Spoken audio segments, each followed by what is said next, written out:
President McMillan, Bishop Johnson, trustees, fellow honorees, faculty, administrators, distinguished guests, families, and most of all, graduates.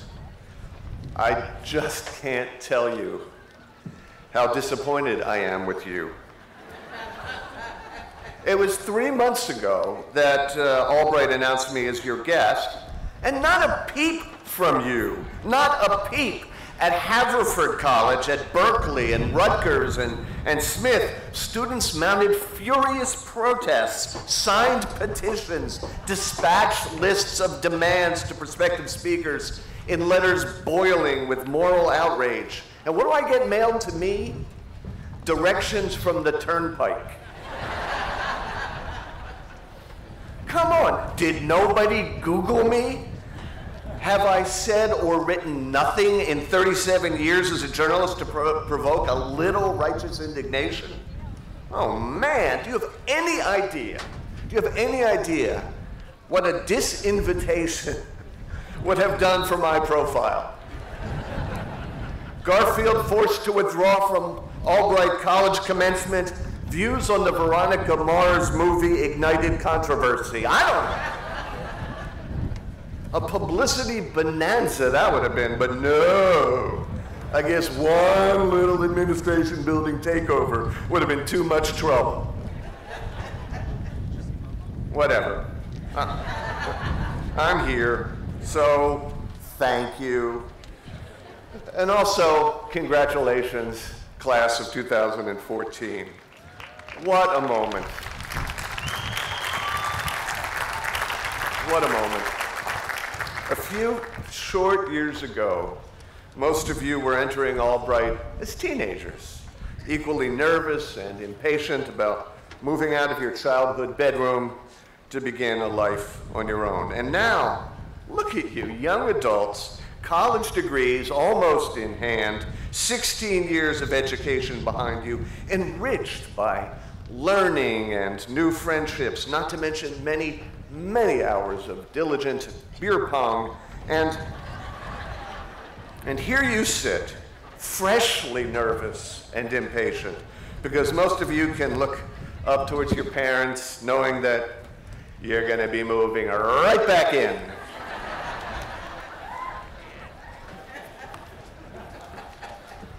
Naturally, I wish nothing but the best for you. I hope your passions and your skills ultimately blend well into the new economy, and that you all find rewarding careers to go along with happy, mutually fulfilling relationships. Meantime, though, a lot of you are going to have some time on your hands, so let's just hope the folks have good Wi-Fi. And let's hope you get the most out of the experience, which is where I come in. I have spent my entire adult life working in newspapers, magazines, television, radio, and the internet. In short, the media, where you yourselves are destined to be immersed in search of work, information, social connections, or just plain entertainment. In fact, even if you have a job, a new place of your own, and a wedding date, you're still going to be spending more face time with your iPads and smartphones than you are with, what do you call them? People. So permit me to offer you some media counsel, beginning with this. Life, ladies and gentlemen, is not Hollywood. In the movies, there's always parking spaces right in front of the door. In life, there are no parking spaces. You have to drive in circles. In the movies, people with glasses are constantly taking them off. In life, glasses wearers leave their glasses on because that's how they see. In the movies, people are all the time dramatically whispering their deepest thoughts. In real life, who whispers? Nobody whispers. And in Hollywood, computers boot instantly, and burnout cops are constantly splashing water on their faces in men's rooms, and characters do a real weird wraparound with the word I. Oh, Margot, it's so painful, I don't know what to say. I keep adding the first word of the next sentence to the last word of this one. Yeah, nobody does that.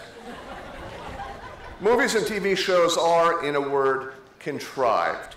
Even so-called reality TV is contrived. There is more truth in an episode of Dora the Explorer than a whole season of Duck Dynasty. Graduates, art at its root is a search for human truth. But mass entertainment is mainly a search for your $12. You cannot learn much from The Blacklist. It is pretend. So media lesson number 1, suspend disbelief, but resume it when the credits roll. Now, I guess you can already see that this exercise in media literacy is really an exercise in life literacy, in which I am an expert, not because of my resume, but because I am old. When I was in college, there was one ringtone.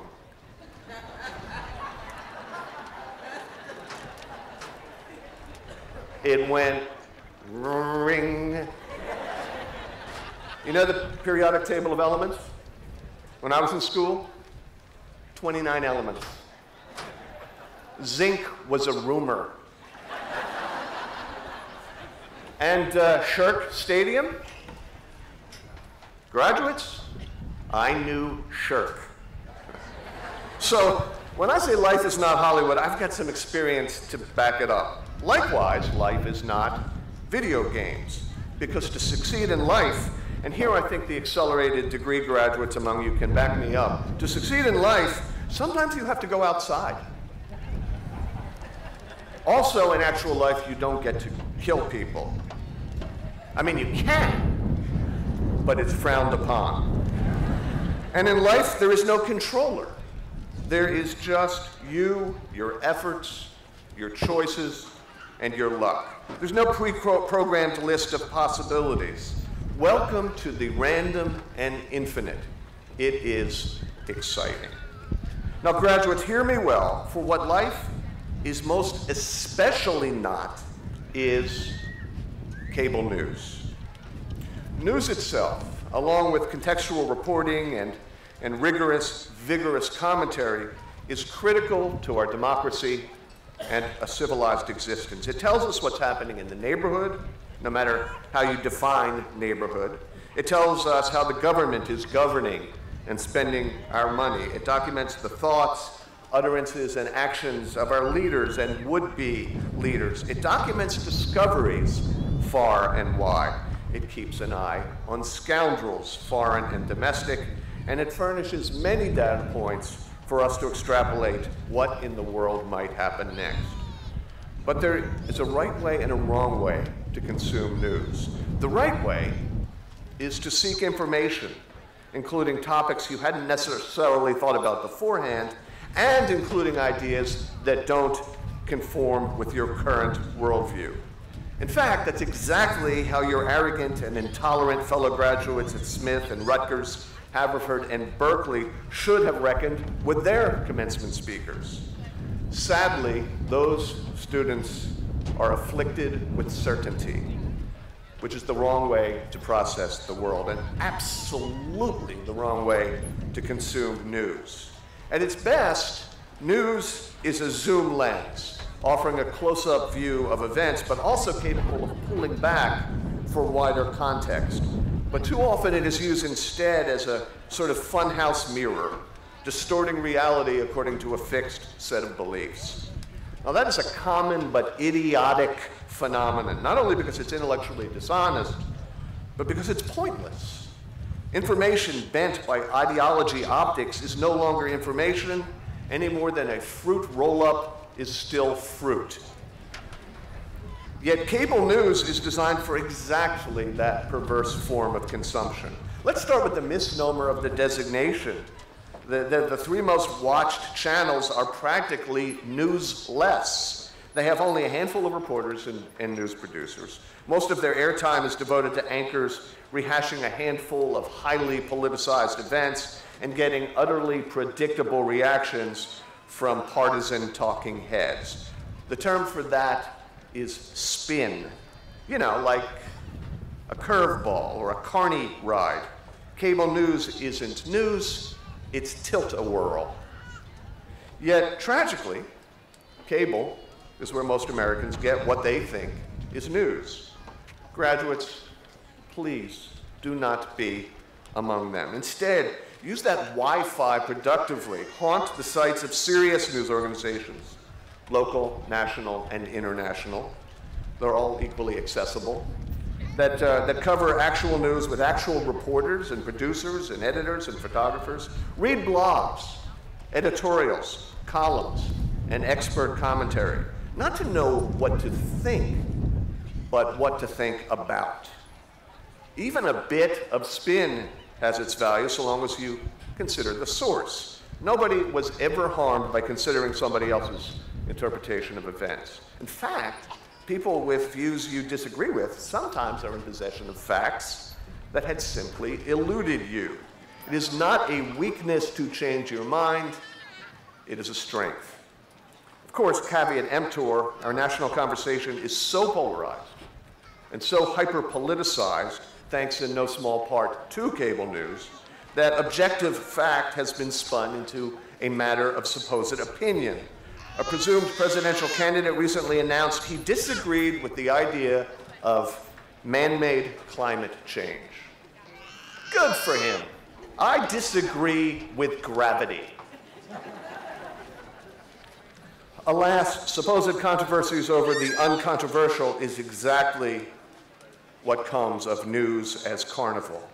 Ladies and gentlemen, you are better than that. This world is now in your hands. You must transcend the lazy, the cynical, the demagogic, the simplistic. Open your minds and your hearts and fill them with information and ideas. Your sheepskin today does not end your education, it commences it. So in that spirit, let me finally stop telling you what life isn't and leave you by telling you one media thing life truly resembles. Graduates, life is Google. Well, isn't it? A search engine guiding you as you seek answers for your questions, or just better questions, as you depend equally on your own wits and the accumulated judgments of the world, as you plumb the mysteries of the universe, or where to get a pizza at 3 in the morning.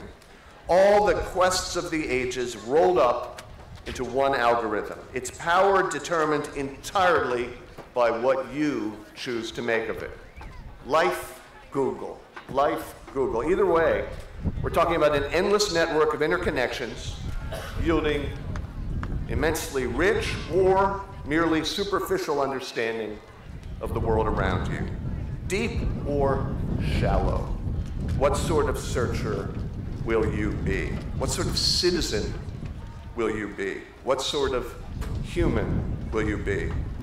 It just depends on whether you're satisfied with what pops up at a glance or whether you, class of 2014, have the curiosity and the courage to scroll down. Thank you very much. Thank you.